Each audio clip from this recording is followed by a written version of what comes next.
Hello and welcome to part 2. I want to start this video at the nurses' home, which is clearly visible from the roadside. With the hospital being so large, it inevitably needed to house its staff. Both male and female nurses took residence in the nurses' home. This building didn't just provide a bed for the night. Nurses had rooms where they could have some downtime after their shift, relax and maybe even have a game of pool. It was also home to trainee nurses. A nurses' training school at the hospital was opened in 1969 and said to be one of the best in the country for psychiatric care. With the hospital being its own virtual village, I'm sure that many friendships were formed within the walls of the nurses' home.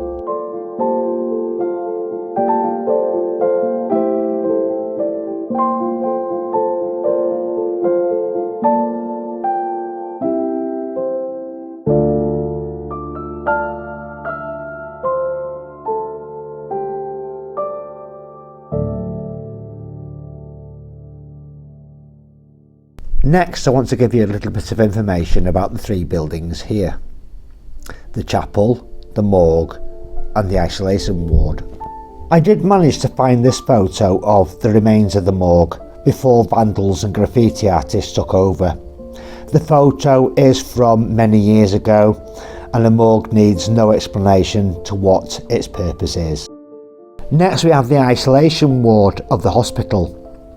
One can only imagine why a patient would end up in here. Built between 1861 and 1862 by architects Lloyd, Williams and Underwood of Denbigh, the chapel was built in a Victorian Gothic style with an octagonal wooden bellcote. Many of their buildings now have listed status, such as Llangollen Town Hall, built in 1867. The chapel was multi-denominational, which meant that patients of all religions could worship here.